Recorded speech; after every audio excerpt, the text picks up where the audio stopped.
This says everything about the mesmerizing manure fire that is 2017 when the alien invasion began in earnest this week. We barely even noticed. True, astronomers have not yet officially identified the interstellar body which is passing through our solar system as alien technology. They're currently listening out for electromagnetic signals, but just look at it. Oumuamua, as it was named by the University of Hawaii researchers back in October, is not a typical comet. Instead, it's got a suspiciously aerodynamic form, thin, smoothish and about the length of 40 London buses back to back. I'd wager it's also just as of strange life forms. The timing of this alien flyby is also interesting. Last time E.T. tried to get in touch was 40 years ago, when the still wow signal, reckoned to originate from the constellation Sagittarius, was recorded by Ohio State University's Big Ear radio telescope. The world might have been more excited about this unprecedented and still unexplained event were it not 1977, a year dominated by another intergalactic phenomenon. You might have heard of the original theatrical release of Star Wars. This weekend, The Last Jedi, aka Star Wars Episode 8, is released worldwide and it seems, once again, we're distracted. I'll spare you my contrarian stance on the movie franchise juggernaut.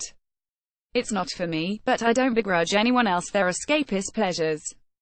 Still, even those most enthralled to the Force must see that Oumuamua is offering a space opera on a far grander scale than anything George Lucas or his latter-day disciples could dream up, and now that most of popular culture is squarely aimed at 8-year-olds, if you're not off to see The Last Jedi, you're probably raving about Paddington 2. Grown-ups need their own kind of space, the space to think, more than ever. Seeking distraction from Earth's problems by staring at screens is understandable, but staring up at stars is better. Lost interstellar asteroid enters solar system and baffles scientists. Does Donald Trump appreciate our need to contemplate the unfathomable vastness of the universe? On Monday, the U.S. president signed a new policy directive, setting in motion missions to the Moon and, eventually, Mars. He may well be motivated by other concerns, such as sticking two fingers up at China's space program, for instance, but here too is proof of the transcendent glory of space exploration. It can take the raw material of humanity's worst instincts, petty one-upmanship, jingoistic warmongering, futile aggression, and transform it into us at our best, international cooperation, scientific endeavor. Taraji P. Henson in Hidden Figures. So, my fellow Earthlings, as a superior life form gazes down from the observation deck of Oumuamua and wonders, WTF are these idiots up to? Perhaps it's time to admit that only the benevolent interference of our alien overlords can save us now. In the meantime, let's work out what we're going to say when that awkwardly inevitable, "take me to your leader" request comes in. Maybe Mary Berry is available, an ode to a fellow reformed raver. Remember Lily Allen 2014? She was the one always in and out of Chiltern Firehouse, passed out behind the speakers at a music festival or feuding with other female pop stars. Lily Allen, 2018, though. All different.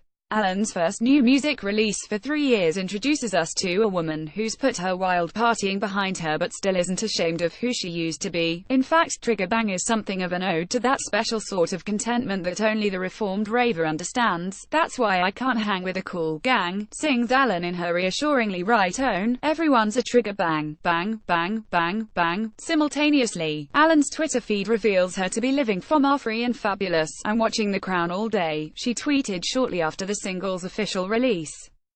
There's more to come on why Allen feels she was a mess circa 2013, and how rapper Giggs, who guests on Trigger Bang, helped her rediscover her creativity. Her memoir is out next year. For now, though, let's just be grateful for Thysel reminder that sobriety doesn't have to be sanctimonious. It might just be the right decision for you. Sweet Home Alabama. In March 1965, Nina Simone sang Mississippi Goddam at the Civil Rights March on Montgomery, Alabama. Her song condemned the racist politics of the American South. "Alabama's gotten me so upset," she sang. "Tennessee made me lose my rest." Now Alabama has rejected Roy Moore's run for Senate, mainly thanks to African American voters exercising the rights the South once denied them. Alabama, God bless. In a scientific breakthrough that shames Monday's Huntington's News, researcher declared that the most unpopular quality street Chocs coconut eclair are also the ones most likely to turn up in the 750 grams Christmas tub. But would you really want an all-purple one's Christmas? No. You want a confectionery collection? That's a metaphor for miserable family Christmases, a mix of garishly outfitted, ill-matched individuals no one enjoys except the kids. And yet we persist with it every year.